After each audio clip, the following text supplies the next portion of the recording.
Hey, hey, hey! Tô começando mais um episódio do Pode Estagiar, o podcast oficial do Estagiário Sênior. Eu sou a Camila Cross e ao longo de 4 anos da faculdade fui aprovada em 7 estágios na Amazon, na BASF, na ThyssenKrupp, 3 vagas no Itaú e uma startup. E aqui junto comigo nesse podcast tá o meu sócio do Estagiário Sênior, mentor do PDA, mentor da Mentoria Outliers, Ricardo Perialdo. Salve! E no episódio de hoje a gente vai discutir sobre um tema que, cara, toda hora eu falo, que é estágio em grandes empresas. Essa palavra aqui não sai da minha boca nunca, né? É o estágio nas maiores e melhores empresas. E muitas vezes a galera vem perguntando, né, pra você: ah, Camila, essa empresa aqui, ela é uma grande empresa? Ela não é uma grande empresa? É uma boa empresa ou não? Como saber o que é uma grande empresa? É porque quando a gente fala de grande empresa, talvez a primeira coisa que venha na cabeça do universitário é número de colaboradores. Ah, se essa empresa tiver... O Itaú tem mais de 100 mil colaboradores. Cara, é uma baita grande empresa. Mas uma empresa que tem 10 mil colaboradores, 5 mil colaboradores, automaticamente ela é uma pequena empresa? E aqui é muito legal a gente falar sobre esse assunto, que quando a gente conseguir, quando o universitário conseguir ter essa clareza, vai ficar muito mais fácil dele mesmo conseguir segmentar.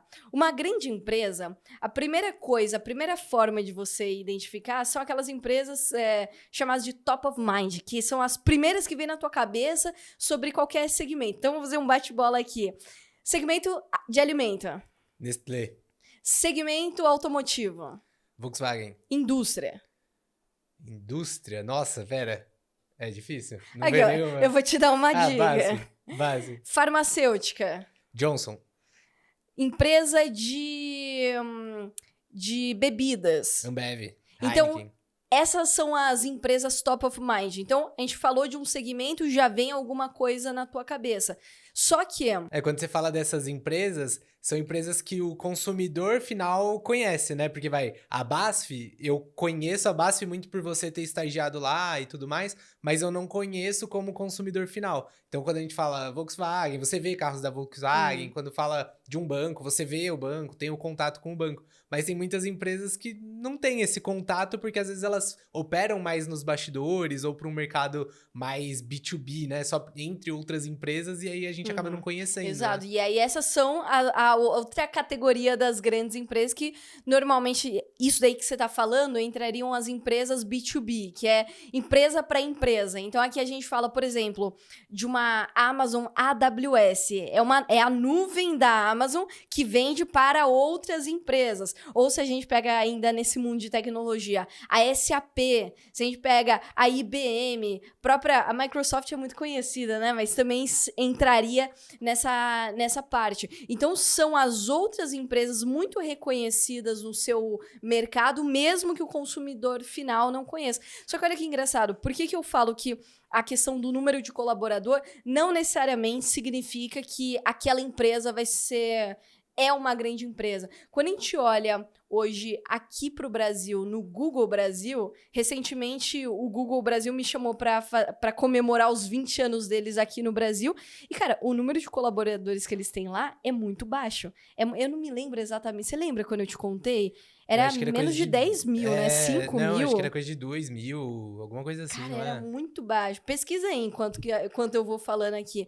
Então, o Google, ele tá há 20 anos no Brasil. Eles começaram com um time extremamente pequeno lá em Minas Gerais, foi crescendo. Hoje tem base tanto em Minas quanto em São Paulo, mas eles continuam com um time muito pequeno de colaborador. E aí, você me fala, Google, cara, não tem como a gente falar que o Google é uma pequena empresa. Conseguiu pegar o número de colaboradores? Eles não divulgam o número oficial, mas em 2022 eles anunciaram aqui que queriam dobrar a quantidade de pessoas no time de tecnologia para um total de 400 engenheiros. Então deve ser muito próximo de 1.000, 2.000 colaboradores. É muito pequeno, mas a empresa, cara, a reputação é mundial. É uma grande empresa. Nesse caso, entra na top of mind. Todo mundo conhece o Google. Só que aqui, por que eu cito tanto o fato de focar nas grandes empresas? Porque quando você estava na faculdade, Ricardo, você começou estagiando numa pequena empresa, não foi? Na verdade eu não comecei estagiando, foi o meu primeiro trabalho, eu era assistente, não, era auxiliar administrativo, eu era CLT, mas assim, basicamente, eu ganhava menos do que um estagiário ganha numa grande empresa, trabalhava 8 horas por Quanto dia. você ganha? Joga na roda. Eu ganhava R$ 1.200. Trabalhando 8 horas por horas. dia.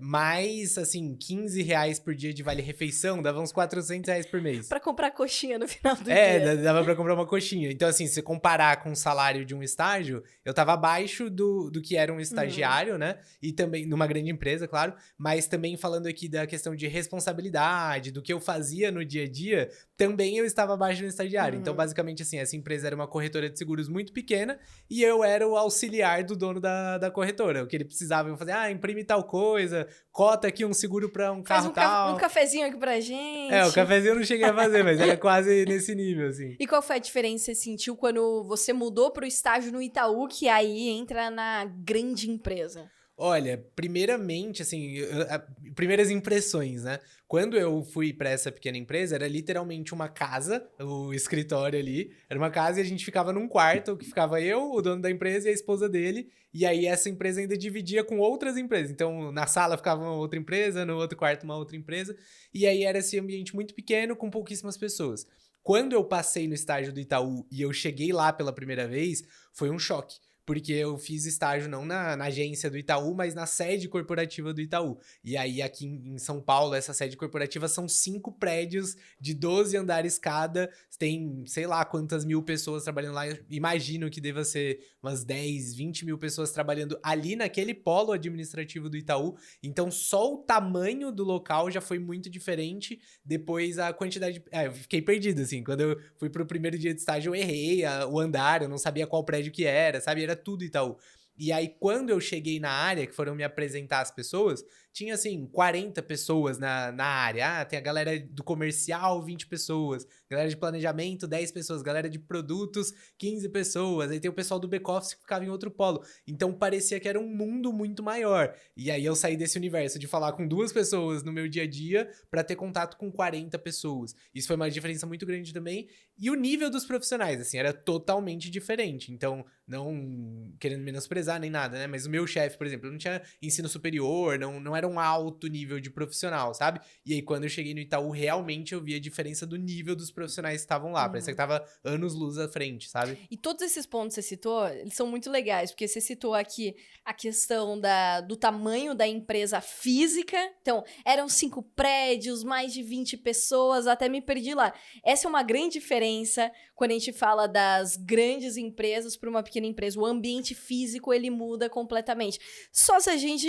Vamos tirar aqui a parte do home office, né? Dos ensaios remotos, que daí não dá nem pra falar. Que daí a tua casa vai definir o tamanho da empresa. E olhe lá, né? Porque ainda tem empresa que dá auxílio home office pra você comprar cadeira, comprar... Isso muda também, ó. Aí vai montar um setup. Né? Aí você vai... você falou da questão do ambiente físico.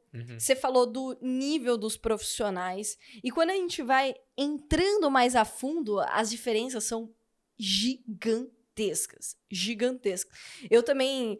estagiei numa pequena empresa, o meu segundo estágio foi numa startup um pouco maior do que a sua. Você falou que ficava com 3 pessoas, eram 3 pessoas ali no teu trabalho. A minha já eram 15 pessoas, era um pouquinho maior. 5 vezes mais.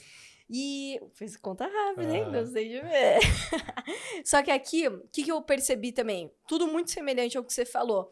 E algo que, depois, logo em seguida que eu mudei pra BASF, pra mim parecia que eu tava num filme. Cara, sabe aqueles prédios todos espelhados com Starbucks logo na entrada? Não, o Starbucks da BASF era de fazer inveja. Starbucks. E olha, sabe qual que foi a maior cagada? Porque eu consumi Starbucks, assim, eu gastava um bom dinheiro ali no Starbucks. Metade do salário. Porque era meu sonho. Não, metade do meu salário não, que era mão de vaca, mas Seu assim... sonho, corporate girl. Corporate girl, exatamente. Eu gastava bem, no meu caso, é um café com leite por mês, porque eu era muito mão de vaca. Mas eu lembro assim, quando eu cheguei lá, parecia que eu tava num filme, sabe aqueles filmes de Nova York que mostra uma galera muito bem sucedida em grandes empresas? E algo que me chamou a atenção, além disso, porque essa é a primeira coisa que marca, né? É o choque. Nossa, é um choque absurdo. Você vê as pessoas se vestindo de forma diferente. Mas sabe algo que eu percebi? Com relação às áreas. Quando eu tava na pequena empresa... Cara, sabe, a gente fez administração, então a gente aprendeu levemente ali sobre quais áreas compõem o básico de uma empresa, que é marketing comercial, RH, finanças, Operação, Não, finanças entra ali, contabilidade, ainda. operação. A gente coloca mais um administrativo barra operação. 5 áreas básicas para uma empresa sobreviver. Quando eu mudei, a pequena empresa que eu trabalhava, só tinha essa galera. Só tinha a pessoa de comercial, cada. de marketing, RH, operação e finanças. Eu era do caso, eu era marketing meio com um pezinho no comercial. Quando eu entrei numa grande empresa, eram tantas áreas diferentes, mas tantas áreas e tantos nomes criativos. Ali, o que eu consegui entender? Em uma grande empresa, você tem um potencial de crescimento e desenvolvimento absurdo. E isso é o que me deixa mais maluca da cabeça, que a faculdade não mostra isso daqui. Então, assim, nós dois tivemos que viver o erro entre aspas, assim, de ter que estagiar numa pequena empresa achando que era o caminho certo, que na época a gente achava que aquilo era um bom caminho, ou melhor, achava que aquilo talvez era o único caminho que a gente tinha, e depois de formado tudo ia se encaixar. Só que a faculdade não mostra que, cara, é um universo completamente diferente. E a carreira, quando ela é bem constituída desde o começo, é muito parecida com a carreira de um atleta. Pô, você pega qualquer atleta desses ferrados que são, assim, extremamente reconhecidos em qualquer área, tênis, basquete, futebol, todo mundo tem em comum que desde criança treinava de uma forma muito, sabe, muito profissional. E eu vejo que esse mundo das grandes empresas é a grande diferença pro das pequenas. Então aqui a gente fala até mesmo da questão da remuneração. E só uma coisa dessa questão da área, que era uma coisa que muitas vezes a galera tem preconceito, né? Nossa, eu vou passar a vida toda na mesma empresa, que isso é uma coisa até geracional, né? As gerações anteriores tinham muito mais isso de ficar anos na mesma empresa, e agora as gerações mais novas querem mudar, fazer coisas diferentes. Só que uma coisa que eu senti muito quando eu entrei no Itaú foi justamente por ser tão grande, ter tantas áreas diferentes, às vezes assim, mudando de área parece que você tá em outra empresa, tudo muda. Então mesmo que você fique seguindo a carreira por muito tempo naquela empresa, você nunca tá fazendo a mesma coisa igual é na pequena empresa. Você sempre muda de assunto, de cenário, de contexto.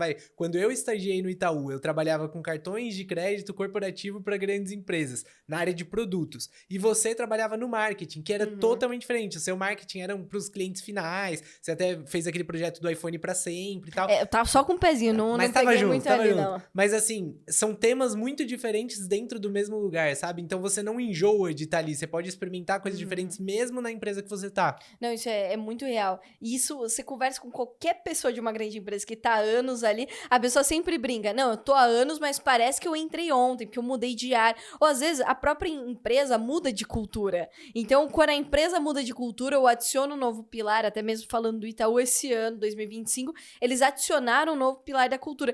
Então, novos comportamentos vão ser esperados em reunião, no dia a dia. E até falando de dia a dia, essa daqui é uma diferença gritante quando a gente fala do estágio de uma pequena empresa para uma grande empresa. Nossa, isso é absurdo, porque falando do meu dia a dia na pequena empresa, né? Como não tinha muita atividade, muita demanda, eu passava muita parte do meu dia ocioso. E eu lembro, assim, uma sensação que eu ficava trabalhando e começava a me dar tédio. Porque às vezes o meu trabalho era esperar chegar um pedido de cotação de seguro. E às vezes não chegava o pedido. Então, literalmente, ficava sem ter o que fazer. E aí ficava caçando, deixa eu organizar as pastas do computador aqui. Deixa eu fazer. Chegava um momento que eu não tinha mais o que fazer, começava a me dar sono, cara. E aí você ficava naquela cobrança, pô, não posso ficar pescando aqui no trabalho, mas ao mesmo tempo você ficava totalmente desmotivado, porque não tinha ali o que fazer realmente, assim, tinha que caçar trabalho, sabe?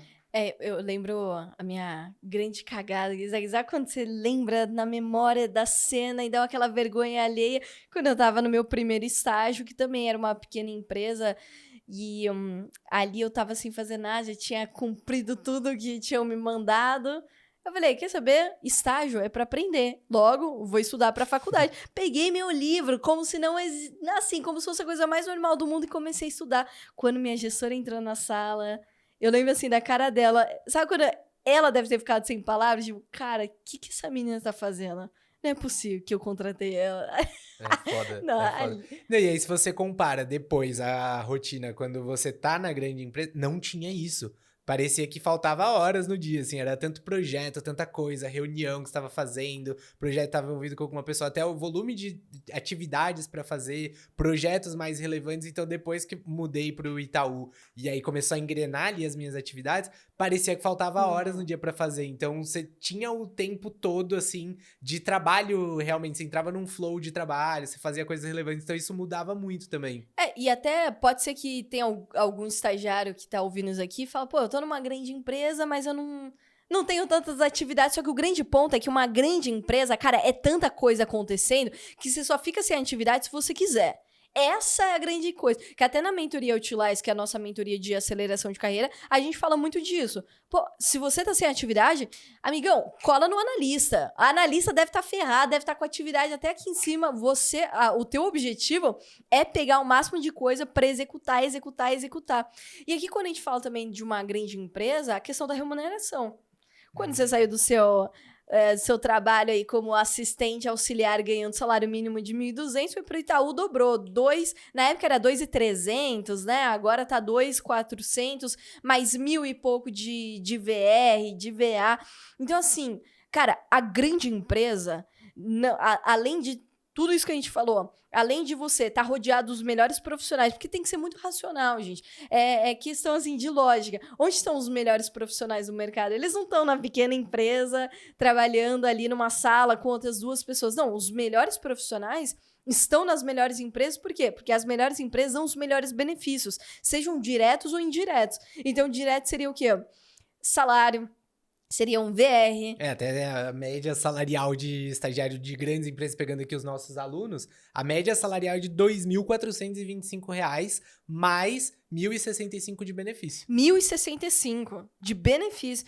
Fora que tem aquilo que você falou, tem empresa que dá auxílio, home office, caso você tenha um estágio híbrido, que a empresa fala, não, tô aqui, ó, R$ 150 para você pagar a tua conta de luz, não queremos que você tire, desembolse aqui do seu salário. Tem empresa... Eu tenho o auxílio home office mensal para manter a internet e tal, mas também tem empresa que dá o auxílio inicial, ó, toma aqui R$ 1.500 para você comprar uma cadeira boa, pra comprar montar o teu um monitor, alguma coisa assim, montar o seu setup, montar uma boa estrutura de trabalho e depois ainda tem esse mensal, né? E ainda tem empresa que dá bolsa para você aprender línguas de graça. Tem empresa que ajuda a pagar a tua faculdade. Então, assim, as grandes empresas, qual que é o foco delas?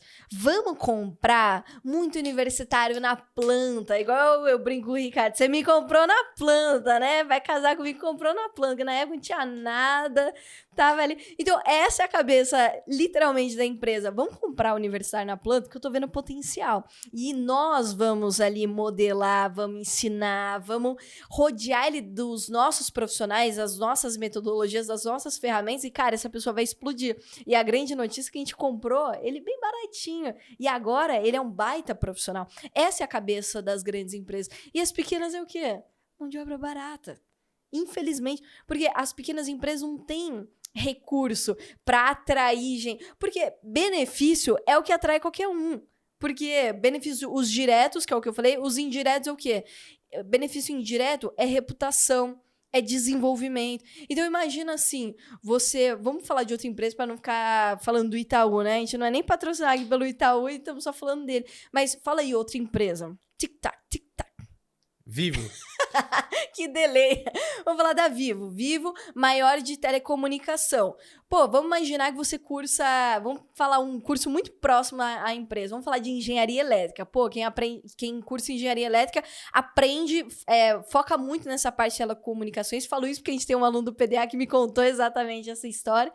E, cara, imagina, você tá na maior empresa, na referência de telecomunicações, tá ao lado dos melhores profissionais disso, sabe que tem um impacto absurdo no Brasil, porque você sabe quantas pessoas utilizam a operadora, utilizam a televisão, né, com pacote Vivo, sei lá o que é, internet. Então você sabe que tudo que você mexer lá vai impactar milhões de pessoas. Então você tá desenvolvendo um nível técnico, um nível de conhecimento, um nível profissional muito acima da média. Isso daqui é um baita benefício indireto, porque a partir do momento que você tá criando uma redoma tua, que você tá criando um capital intelectual teu através do teu trabalho, Isso daqui é extremamente valioso. E aí, quando a gente olha para as pequenas empresas, elas não conseguem atrair os profissionais com esse benefício indireto,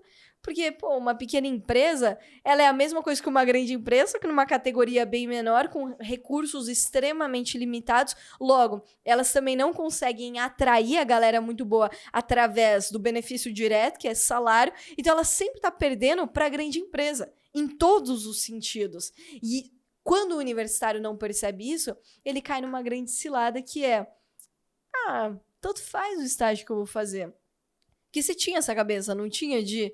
Cara, será que tem tanta diferença? Quando você entrou na faculdade, não tinha noção. Eu nem sabia o que era estágio, na real. Eu só achava que assim, tô na faculdade, eu preciso começar a pegar experiência, porque eu quero construir uma carreira. Então eu sabia que eu queria ter uma grande carreira, só que eu não sabia nem por onde começar. E na minha cabeça o caminho era, enquanto eu estou na faculdade, eu não posso ficar parado, então eu tenho que ir ganhando uma certa experiência e depois a gente vai na fé e vê o que faz. É o idiota motivado, com todo Obrigado, carinho. viu? Valeu.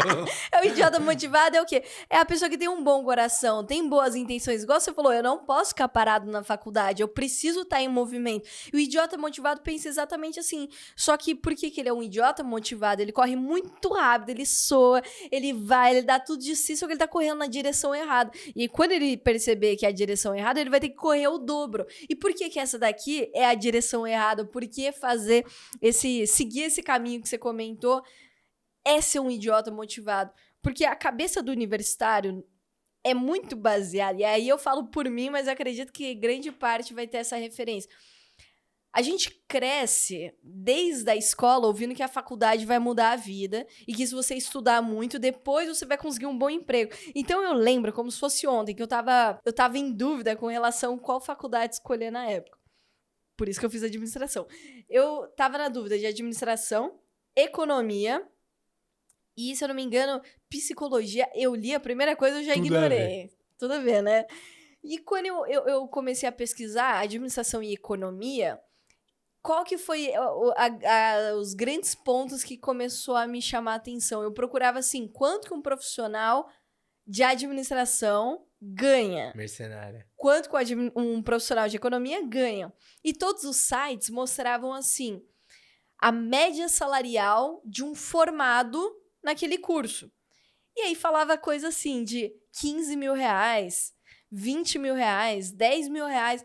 E eu falava, pô, interessante demais, faculdade realmente é algo muito bom, né? É bem isso que a galera pinta, porque se eu fizer uma faculdade, 4 aninhos aqui, de boa, faço alguma coisinha só pra ganhar um dinheirozinho, né, nesse meio tempo, e depois de formado eu passo a ganhar 15 mil reais, você tá doido, isso aqui é legal pra caramba. Só que o que ninguém conta? Que isso não existe.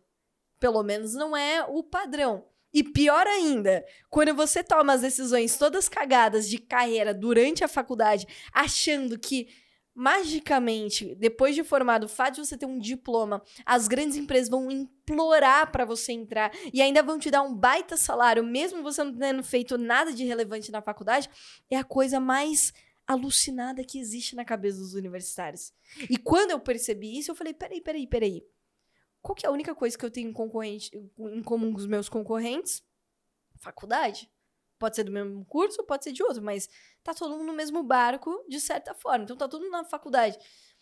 Se eu fizer qualquer coisinha na faculdade e todo mundo fizer qualquer coisinha, mas o Ricardo Perialdo fizer um estágio numa Amazon da vida, quem somos nós, meros mortais, para de Ricardo Perialdo? Porque Você passa a ter um pedigree no currículo, né? Pedigree. Você passa a ter algo que poucas pessoas tiveram acesso. Por conta disso, você se torna um objeto raro, extremamente valioso para as grandes empresas. Porque depois de formado, qual que é o jogo que você pode jogar? Não é mais o jogo do estágio. O estágio, pela lei, exige que você tenha vínculo ativo com a faculdade. Então, depois de formado, você só pode mirar na vaga ou de assistente, que foi a vaga que você fez, que era CLT, ou uma vaga de analista júnior. Só que essa vaga de analista júnior, eu juro que eu queria entender melhor a cabeça dos universitários nesse sentido de achar por que você acredita que o estágio é difícil, entrar no estágio é difícil, né? Porque muitas pessoas falam, que estágio é até impossível de entrar numa grande empresa. Mas depois de formado, essa pessoa, ela esquece isso e fala, não, mas eu vou conseguir entrar numa grande empresa como analista júnior. É como se, sei lá, ela tivesse ela fosse extremamente negativa pro dia de hoje e extremamente positiva pro dia de amanhã. Assim, sem base lógica nenhuma. Porque o que é um analista júnior numa grande empresa? É basicamente o estagiário efetivado. É o estagiário plus, né? O estagiário premium ali, que é o analista júnior. Então, é uma pessoa que está em início de carreira, é uma pessoa que ainda não tem anos e anos de bagagem, por isso que é o estagiário, é o perfil, é o estagiário efetivado, é o estagiário promovido. Que lembra que eu falei que a empresa, ela contrata o estagiário, ele compra o estagiário na planta, ele compra ele muito baixinho, porque ele vai investindo, ele vai colocando recurso, vai trazendo aquela pessoa, o estagiário para perto, vai desenvolvendo ele, para ele se tornar um profissional mais parrudo, e quando a empresa falar, gostei do Ricardo, sinto que ele já está preparado, vamos promover ele para oficialmente do nosso time. E ele vai se tornar um analista júnior. Por que oficialmente? Porque o estágio é um cargo temporário.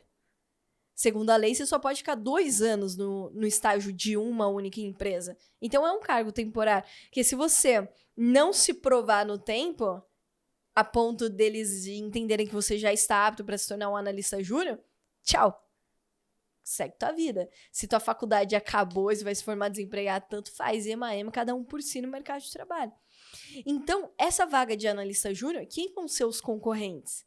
Vão ser os próprios estagiários da empresa, que eles vão dar preferência, né, para promover, para efetivar essa galera, ou vai ser estagiário de outras grandes empresas que viram essa vaga e falam, cara, eu quero entrar, eu já tenho um perfil aqui, já consegui me desenvolver nesta outra grande empresa, e a grande empresa vai falar, legal, você já conhece o ritmo das nossas grandes empresas, legal, gostei de você, ou já vai ser um analista júnior de uma outra grande empresa, ou, por fim, vai ser um desempregado ou um mal empregado que já se formou. Então, até pegando aqui a ordem de prioridade, né? Então, pensa, a empresa contratou o estagiário, ficou lá 1, 2 anos treinando, desenvolvendo esse estagiário. Tudo que a empresa quer é efetivar esse estagiário, porque é literalmente o que ela vem investindo no decorrer do tempo. Então, em qual cenário que esse estagiário não vai ser efetivado? Se não tiver vaga, não tiver como efetivar essa pessoa, ou se essa pessoa não tá indo bem, e aí de fato, ó, beleza, você foi ok como estagiário, mas você não tem esse potencial para ser um bom analista. Aí a empresa não efetiva nesse caso. E uma adenda. Às vezes a empresa vai te falar que é um motivo, mas não vai te efetivar pelo outro motivo. Porque as empresas nem sempre querem ser tão sinceras, tão transparentes, porque nem todo mundo aceita feedbacks verdadeiros. E aí, olhando aqui para dados, né? 40 a 60% dos estagiários não são efetivados. É muita coisa. É muita coisa. Então, o que acontece? Vamos supor, metade do motivo das pessoas não serem efetivadas é pelo cenário, que aí pode não ter vaga, não tá no momento e tal, e a pessoa não soube ler esse cenário para se antecipar a isso. E a outra metade é, de fato, por como a pessoa está no estágio, né? A performance dela, o posicionamento dela, os relacionamentos que ela criou. E aí pensa, quando abre uma vaga na empresa, o estagiário de outra área, vamos supor, um estagiário muito bom, só que não tinha vaga para ele ser efetivado ali na área dele. Então, se a empresa, que a área que abriu aquela vaga para um analista júnior, ela quiser efetivar, o que ela vai fazer primeiro?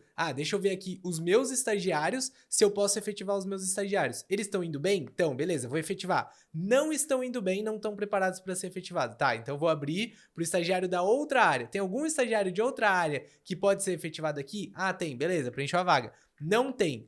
Ok. Tem alguém da empresa que quer mudar de área, algum analista júnior que quer virar analista júnior aqui nessa área? Tem ou não tem? Não tem? Ok. Então agora sim eu vou abrir para o mercado. E aí quando abre para o mercado, depois de passar por 3 níveis aqui, tendo que não poder preencher aquela vaga, só assim vai pro mercado. E aí, quando vai pro mercado abrir uma vaga de analista júnior, você vai ter um monte de estagiário que não foi efetivado, mas que passou por grandes empresas, teve experiências, e um bolo gigantesco de universitários que nunca estagiaram, que estão formados e estão desempregados. E aí pensa o nível dessa concorrência, né? É muito diferente. Fora o que vão exigir dessa vaga. Então, esses dias eu entrei aqui no site da Raiz, em que eles estavam com uma vaga de analista júnior aberto. E eles estavam pedindo, nos requisitos, estava falando assim, você precisa ter tido experiência no projeto tal, tal, tal, tal. Você precisa ter tido experiências com as ferramentas tal, tal, tal, tal. E essas ferramentas são as ferramentas daquelas empresas top of mind. Ou seja, as ferramentas mais caras do mercado que as pequenas empresas não têm capital para contratar. Que empresa pequena, quem já fez estágio, quem já trabalhou em empresa pequena sabe, é pacote Google, você usa todas as ferramentas do Google, você usa umas ferramentas que copiam as mais famosas do mercado, você nunca usa a mais famosa. E aí só vai ter experiência com aquelas ferramentas quem estava numa outra grande empresa. Então você vê, as empresas grandes, elas colocam nos requisitos, nunca de forma explícita, queremos apenas quem já tenha tido experiência em outra grande empresa. Nunca vai ser de forma explícita. Por isso você precisa fazer uma leitura de cenário. O que eles estão pedindo, de certa forma, Isso você diz para vagas de analista. Vaga de analista júnior. Então, a mesma coisa, quando eles pedirem que você tenha experiência em determinados projetos, eles estão falando assim, ó, eu quero quem tenha estagiado numa grande empresa e que tenha vivência com isso, isso, isso. Caso contrário, rasga teu currículo e ele é zero interessante pra gente. Só que a mesma empresa, a Raizen, fui olhar o programa de estágio deles que estava aberto na época, sabe o que eles estavam exigindo? Período de formação, vagas para vários lugares do Brasil e só. Não pedia nem em Excel, que também é super simples, não pedia inglês, não pedia nada. Era período de formação, todos os cursos poderiam se candidatar e várias regiões do Brasil. Então, você percebe como a régua é muito diferente? E por isso que eu falei, chega a ser uma maluquice muito grande o universitário falar, não, entrar num estágio de uma grande empresa é impossível. Vou deixar depois de formado, então, que vai ficar muito mais fácil. Olha que loucura! E esse negócio de achar que os estágios das grandes empresas é impossível, é difícil. Cara, eu já vi tanto caso, até dos nossos próprios alunos, né, quando eles contam. Teve o caso da Laís, que ela falava assim, não, eu só queria uma experiênciazinha, e aí meu namorado me indicou para um estágio de uma pequena empresa, que era que ele trabalhava, ela cursava Ciência da Computação na Unip. E ela falou, eu era aluna nota 10, fui indicada para uma empresinha ruim pra caramba, nem ia me desenvolver muito, não tinha possibilidade de crescimento. Ela falou, eu sabia que aquilo era um corno job, bem trabalho de corno mesmo. Ela chegou até a entrevista e não passou. Foi eliminada. Ela falou, cara, aquele momento eu fiquei tão frustrada que, como eu, que sou aluna nota 10, sou boa pra caramba, dedicada, fui eliminada de um estágio que eu fui indicada. Ela passou a ter medo de se candidatar nos estágios das grandes empresas, porque ela falava, se uma pequena que, cara, ia ser um trabalho super ruim, me eliminou com indicação, entrar numa grande empresa, certeza que eles vão exigir um monte de coisa. Ou, por exemplo, teve a Letícia, que depois a Laís foi aprovada no Itaú, na Mondelez, foi aprovada na 99, na Banco Sofisa, foi aprovada, a lista é até gigante. Teve também a Letícia, que também me surpreendeu muito. Ela falou assim, quando eu tava na faculdade, eu só queria alguma experiênciazinha. Ela falou, só que no fundo, eu era ambiciosa. Eu sabia que eu queria mais do que qualquer coisa. Eu sabia que eu queria estar entre os melhores. Ela falou, só que eu me sentia muito mal de falar isso em voz alta, de realmente assumir pra mim mesmo, porque parecia que eu tava sendo... Qual que é a palavra que ela usou? Ganancioso? Gananciosa, que eu tava sendo arrogante, sabe? De falar, não... estágio de pequenas empresas não é pra mim, eu só quero... Ela falou, eu me sentia mal. Ela falou, eu me sentia mal. E a partir daquele momento, ela ficava nessa dualidade. Mas e aí? Me parece muito melhor, mas será que... Cara, olha que loucura, né? Que a faculdade acaba criando muito dessa cabeça. E eu sinto que nem só pela faculdade, mas, por exemplo, eu me identifiquei com isso, né? Eu era ambicioso, só que eu não sei porquê, na minha cabeça, existia um perfil muito diferente de quem ia para as grandes empresas e quem não ia. Então eu tinha uma crença de que nessas grandes empresas e tal, só passa quem tem intercâmbio, quem tem Excel avançado, ou pra galera de tecnologia, quem já domina linguagens de programação, quem tem inglês fluente. Então eu tinha essa visão. E eu acreditava muito, talvez por influência da minha escola, que era só quem fazia faculdade federal. Porque na época que tava no ensino médio, tinha a galera louca ali que tava estudando pro vestibular e tal, e os professores, eles traziam muito isso, ó, se vocês não fizerem uma faculdade federal, vocês não vão ser nada na vida. Então eu tinha essa visão de que, pô, eu não faço uma faculdade boa, não tô numa federal, então eu perdi a oportunidade de estar nos melhores empregos, sabe?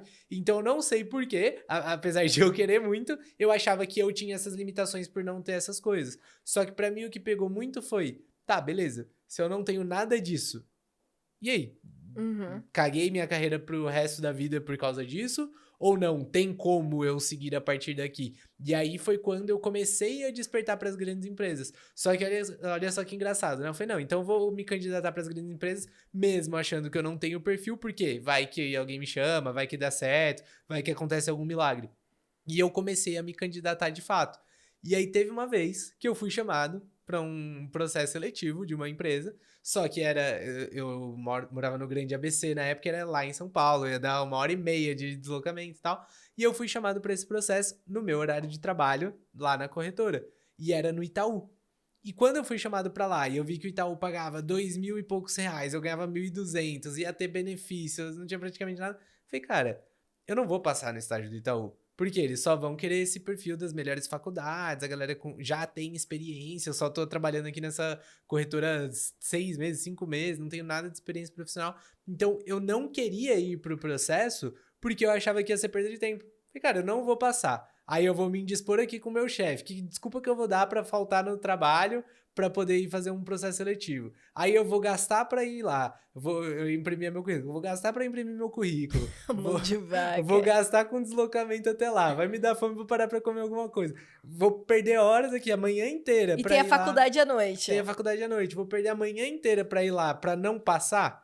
Então eu nem queria ir no processo. E aí eu lembro que eu comentei com você sobre isso na época. Você lembra que você me falou? Não. Você falou, vai besta, o não você já tem, vai lá, faz, pelo menos você aprendeu, você viu como que é. Porque eu nunca tinha feito muitos processos, eu me candidatei um monte, mas ninguém me chamava. Então não tinha feito entrevista, dinâmica, tinha feito 1, 2, assim. E eles falaram, vai, pelo menos você aprende como que é, você vê o que você tá errando, numa próxima você melhora e tal. Tá, vou, realmente, não tenho nada a perder. E eu saí de lá contratado, cara. Literalmente eu saí de lá contratado. E naquele momento ali do processo seletivo, de fato tinha esse perfil, porque esse processo que eu fui contratado era um painel, então o painel ele tem uma característica de que é uma dinâmica já meio que seguida da entrevista, ou não precisa ter entrevista, todos os gestores já estão ali, e o Itaú tem esse modelo de contratação. Você meio que vai pra dinâmica, eles já te avaliam ali, você já sai com a notícia que você foi contratado na hora. E aí eu lembro que esse processo, eles pediam primeiro pra você se apresentar, e aí tinha que falar, você tem 2 minutos, fale um pouco sobre você. E aí a galera falando, eu sou fulana, sou presidente da empresa júnior, já fiz intercâmbio em tal lugar, tal lugar, tal lugar, eu estudo na USP e eu gosto muito, eu faço engenharia de não sei o que lá. Eu falei, caraca, como que eu vou competir com ela? Aí vinha o outro. Eu faço economia no Mackenzie, puta faculdade particular, já fiz intercâmbio, atualmente eu tô estagiando em tal lugar, é uma grande empresa. Ficava, cara, eu não tenho nada disso, eu não tô nessas top faculdades, não tenho essas experiências, eu tô trabalhando numa corretora de seguros que eu fico sem ter o que fazer durante o dia, não faço nada estratégico, até que você comentou das ferramentas, né? Literalmente o meu trabalho só existia porque a empresa não tinha dinheiro para contratar uma ferramenta. Não tinha ChatGPT na época. Não, tipo assim, o cliente vinha para cotar o seguro, e aí eu tinha que pegar todas as informações, nome, endereço e tal, 40 dados. E aí eu ia entrar no site da Porto Seguro, do Bradesco Seguro, do Itaú Seguro, de todas as seguradoras, preenchendo o dado do cliente para ter o preço final, colocava ali numa planilha e passava para ele. E aí tinha uma ferramenta que você literalmente só colocava uma vez e ela já dava os valores de tudo. Mas não tinha isso. Então essa era a experiência que eu tinha, sabe? Era uma coisa extremamente operacional e sem relevância. Você era mais barato do que uma ferramenta boa. Exato. Era esse nível de humilhação. Você só é necessário aqui porque a gente não tem volume suficiente de cliente pra pagar a ferramenta. Porque a ferramenta custa 1.500, você custava 1.200, né? Cara, poderia ser isso. Não, mas não, a ferramenta era 4.000 reais por mês. E eu custava 1.200. Era literalmente por isso que não tinha ferramenta. 1.200 e um rostinho bonito. Vale mais a pena, contrata. E ainda organiza aqui os documentos. Pô, que isso? E aí, beleza. Então, eu cheguei no processo com essa sensação. E eu vejo que o fato de eu... Que aí entra a grande questão, né? Eu nem ia pro processo seletivo porque eu tava crente de que eu não ia passar. Só que o que mudou ali foi quando você me deu esse empurrão de vai, você já não passou, você não tem nada a perder. E eu não tava suportando o meu trabalho, então eu não tava gostando do que eu fazia, e não era aquilo que eu queria pra mim, sabe? Então, realmente, eu percebi, pô, eu não tenho nada a perder, o máximo que vai acontecer é eu não passar, e se eu não passar, eu vou continuar aqui onde eu tô, que tá um saco. E a única forma de mudar é eu passando. E aí, quando eu cheguei lá e vi essa galera se apresentando dessa forma e eu não tendo nada disso, o que eu pensei? Eu tenho que fazer alguma coisa diferente pra me destacar. Não, e é muito louco que aqui na tua história, até na época eu deveria ter te dado outra resposta. A resposta que eu deveria ter te dado, você fala, não quero participar do processo e tal. Você fala, então por que raio você se inscreveu? Né? Porque isso é muito maluco. Perdeu um maior tempo se inscrevendo em um monte de estágio, que na época ainda não tinha tanta sagacidade pra te dar essa resposta. Mas já tem que falar, pô, então você perdeu o teu tempo à toa. Você se inscreveu, vou me inscrever. Aí foi chamar, não vou participar. Pô, que é o quê? Quer que a aprovação chegue ali no WhatsApp? Vem trabalhar amanhã.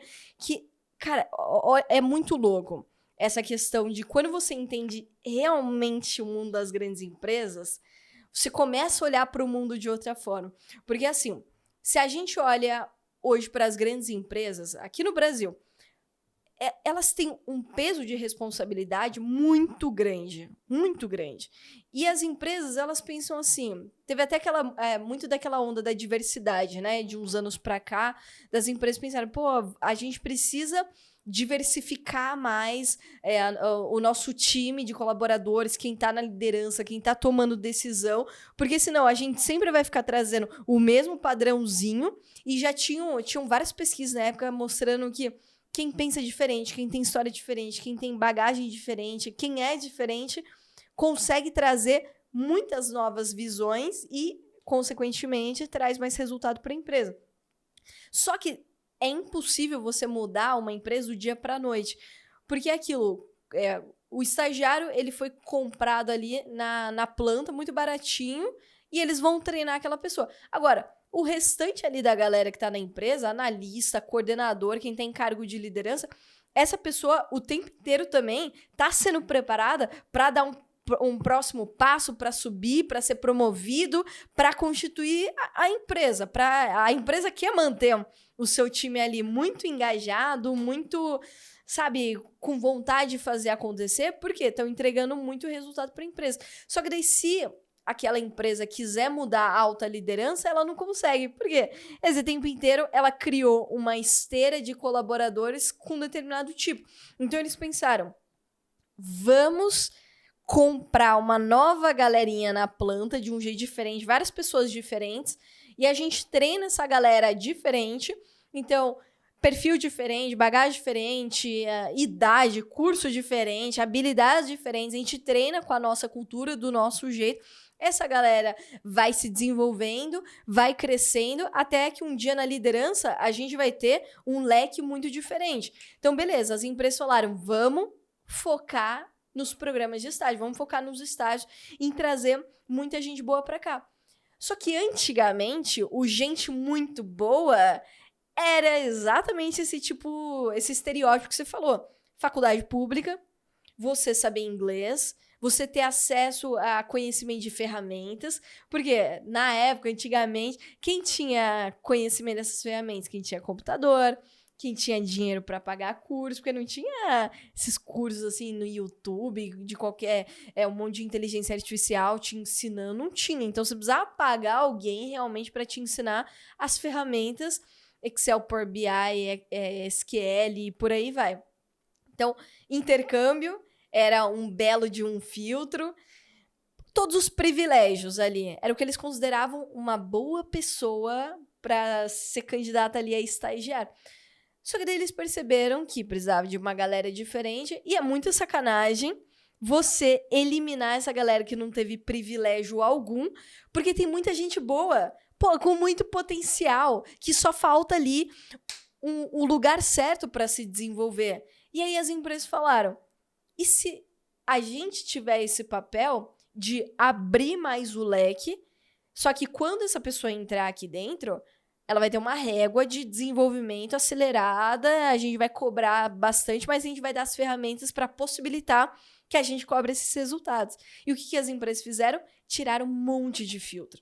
Então, quando você olha aí 2015, até quando a gente se inscreveu nos estágios, lá em 2017, 2018, muitos estágios estavam lá, inglês aqui, inglês ali, um monte de conhecimento. Tinha estágio que falava as faculdades que eles aceitavam. Falava, e ninguém tinha vergonha de falar, então era muito explícito quem podia se candidatar.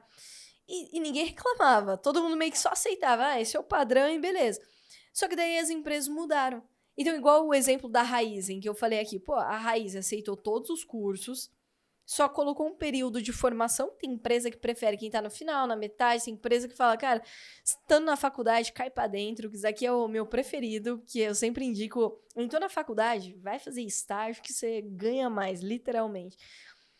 Então, por exemplo, esse ano eu fui convidada pela Disney para conhecer o escritório deles, para conhecer como que funciona o programa de estágio deles, como que você faz carreira na Disney. E eles falaram, praticamente o único jeito de você entrar, fazer carreira na Disney é entrando através do estágio. Só que eles mesmos falaram, a galera acha que para entrar aqui precisa ser um gênio, que precisa ter isso, precisa ter aquilo. Não. Uma empresa americana, uma empresa gringa, global, internacional, não exige inglês. Para participar do processo seletivo da Disney, eles não exigem inglês. Eles não exigem conhecimento em ferramentas. Eles só exigem que você tenha um perfil. Muito daquilo que você falou no Itaú. Cara, se você tá procurando essa pessoa, eu sou essa pessoa.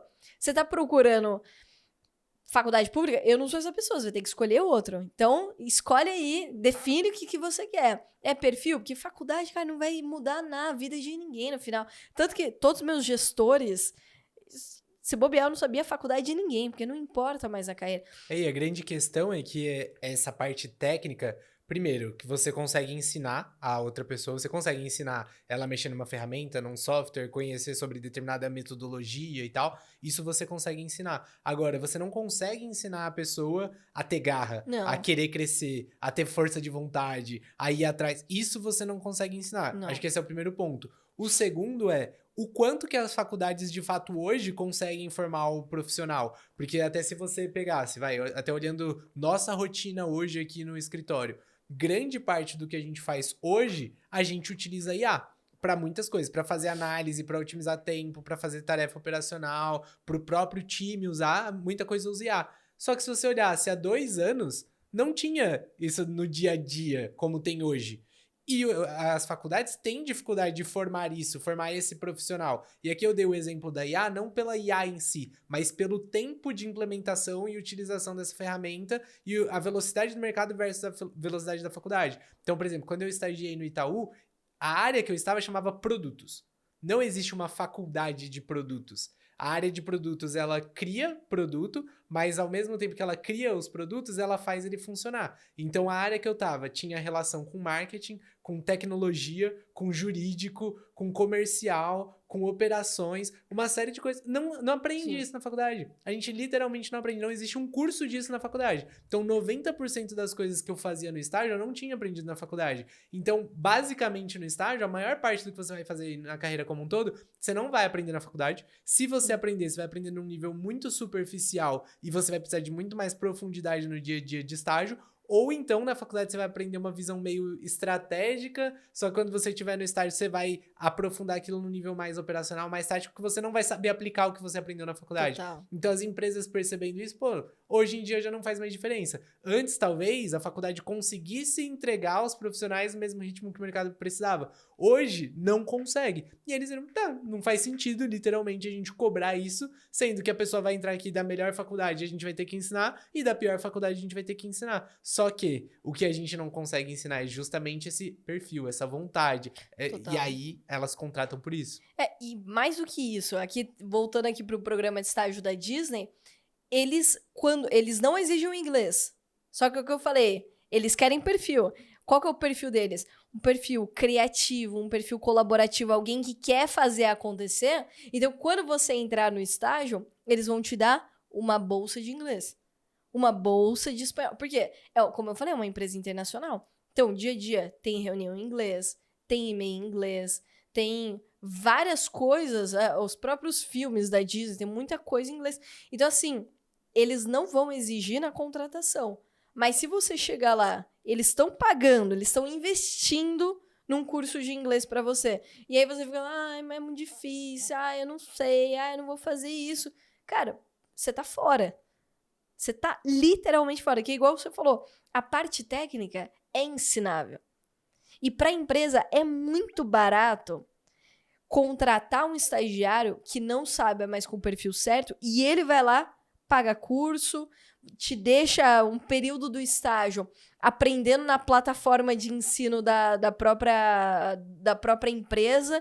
Então, vai usar metodologia ágil. Tem empresa que já tem a plataforma de educação interna que você vai aprender aquilo. E às vezes tem até parceria, né? Tem estágio que tem parceria com a Alura, você ganha todos os cursos da Alura pra você fazer, aprender. A gente tem muito aluno de tecnologia que tem isso, porque vai precisar daquela ferramenta técnica, você não precisa entrar no estágio sabendo programar, conhecendo tudo, mas eles te dão acesso total da Alura pra você ir lá aprender durante o estágio. Então, pra eles é muito mais barato pagar pra você ter do que limitar as pessoas que já têm antes de entrar no estágio. Porque daí você vai contratar alguém só pela parte técnica. Beleza. Mas aí tem que ser muito racional. Vamos pensar numa entrevista final. Quem que vai passar? Vamos imaginar que tem 2 candidatos para o gestor escolher. Alguém que tem Excel, o outro também tem Excel. Um tem intercâmbio, o outro também tem intercâmbio. Um está em faculdade pública, o outro também está em faculdade pública. Quem que ele vai escolher? Ele vai escolher quem tem minimamente mais o perfil. Só que foi até o que o pessoal da Disney falou. Cara, quantas pessoas no Brasil sabem inglês? É um número muito baixo. Então, automaticamente, eles mesmos estão limitando a quantidade de talentos que eles conseguem avaliar para ver quem combina. Ninguém sai na vantagem. Mas também, não posso falar assim, Camila, então significa que eu me desenvolver numa língua, em alguma ferramenta, é ruim, é algo inútil? Claro que não, que isso mostra o teu perfil. O problema é usar como muleta, se apegar, mas eu tenho Excel no meu currículo e eu não consigo estágio. É porque isso não importa. Literalmente o que importa é o teu perfil. Isso não garante. Pode ser um diferencial, mas se você souber vender isso. Exato. Porque a gente vê muitos alunos do PDA, por exemplo, que antes do PDA tinham inglês, tinham Excel, tinham não sei o quê, e não conseguiam estágio, mesmo tendo essas coisas, tendo experiência, participar de empresa júnior. Enquanto que a gente tem muitos alunos que não tinham absolutamente nada disso e estavam conseguindo estágio depois que entraram no PDA. E a grande questão é, isso não garante a sua vaga, se você não souber o que fazer com isso. E a grande pergunta que fica é... Como se destacar, então, em um processo seletivo? Porque é uma competição de quem se vende melhor. O processo seletivo é sobre isso. Cada etapa tem a tua regra, cada etapa estão analisando determinadas coisas, cada etapa você precisa demonstrar determinadas coisas. Se você não entende isso, cara, já era as suas chances. Você pode ser um gênio, você pode ser o perfil mais que você acha que é o mais top, mas não vai passar se você não entender como funciona o jogo. Então, se você não sabe como fazer um currículo que se destaca, porque um processo seletivo de uma grande empresa tem milhares de candidatos. Não vem achando que vai ter só 500 interessados. Tem processo seletivo como o do Bradesco, já teve 80 mil. Esse novo processo seletivo do Nubank, 45 mil inscritos para cerca de 150 vagas. Então, assim, você precisa entender como faz um currículo que se destaca da média. Como faz uma apresentação pessoal que foge daquele clichê que até mesmo você usou como exemplo dos seus concorrentes do Itaú. Oi, eu sou a Camila, eu tenho 20 anos, eu curso Engenharia da Computação, sou diretora da empresa Júnior e é isso, obrigada. Assim... Se você não foge desse clichêzão, desse padrãozão, o gestor e o recrutador vai falar, mais um, porque todo mundo faz isso. Então, se você não sabe como chamar a atenção, já era eliminado, porque quem fizer isso vai avançar. Mesma coisa para dinâmica. Se você fica sempre com medo de falar, de dar uma ideia ruim, ou fica extremamente obcecado por dar as melhores ideias, por querer ser o líder... Cara, se você não entende como que funciona ali de fato, o que estão analisando uma dinâmica, eliminado. A mesma coisa da entrevista. A última etapa, isso daqui é a que mais dói, né? Você chegar ali na final, último chute que vai definir a partida do jogo e você erra. E pior de tudo, que em todas essas etapas, ninguém te dá feedback. Nenhuma grande empresa te dá feedback. Então você não entende onde você errou, você não sabe onde melhorar. E resumo da ópera, a carreira tá na tua mão. Ninguém vai falar, olha, faz isso, faz aquilo. Pro mundo, você não é importante. Eu sei que é aquilo, né? Pai, mãe, família, namorado, fala, ai, você é a pessoa mais importante do mundo. E é.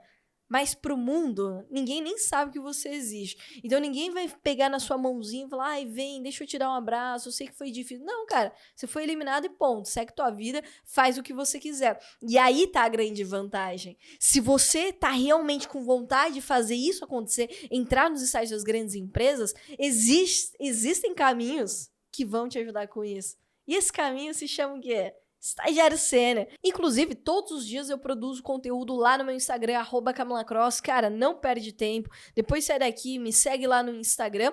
E se quiserem a nossa ajuda mais próxima, né? Esse é um programa de preparação para processo seletivo chamado PDA, que é o Plano da Aprovação, onde a gente consegue, de fato, pegar na mão e ajudar a ser aprovado os melhores estágios. Porque lá dentro do PDA, você vai ter acesso às nossas estratégias completas durante todo o curso, passando em profundidade por cada etapa do processo seletivo. A gente faz simulações das etapas do processo seletivo, simulação de apresentação pessoal, de dinâmica, de entrevista. A gente tem plantões de dúvidas semanais toda semana durante um ano para você tirar dúvidas sobre o processo seletivo, sobre as etapas que você está com dificuldade.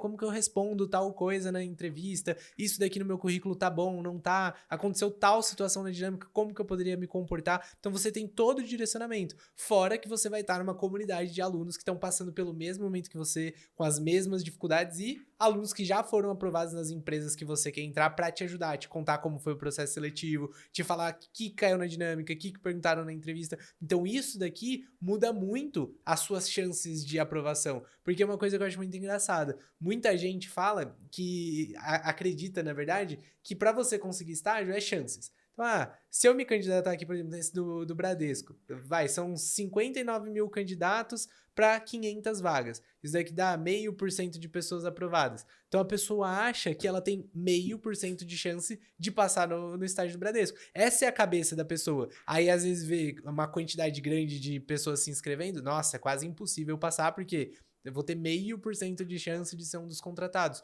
Só que qual que é a grande questão? Se você olhasse dessa forma, teria sido praticamente impossível você ter passado em 7 estágios, por exemplo. Porque as grandes empresas, elas têm essa média, né? De 0,5% a 1% das pessoas serem contratadas, depende do nível de concorrência. Mas se você pegar essa média de 0,5%, qual que seria a chance de você ter passado nesses estágios? É você pegar 0,5% de chance de ter passado na ThyssenKrupp, 0,5% de chance de ter sido aprovado em cada uma das vagas do Itaú, 0,5% de chance de ter passado na Amazon, e multiplicar tudo isso por ele mesmo. Então seria 0,5% vezes 0,5% vezes 0,5%, ou seja, 0,5% elevado à 7ª potência.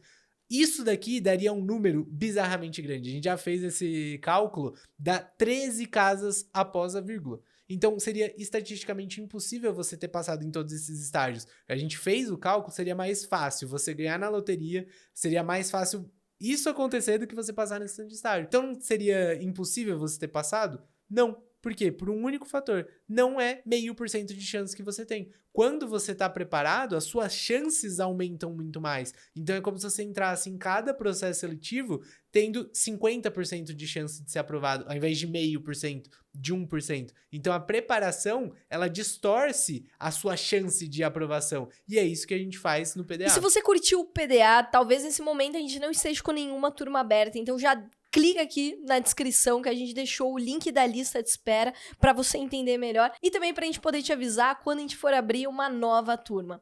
Fico por aqui, espero que você tenha curtido mais um episódio do Pode Estagiar. Deixa o seu like e me conta aqui nos comentários. Você também tinha esse receio das grandes empresas? Você pensava que era impossível, que talvez não fosse para você? Tamo junto demais e até o próximo episódio.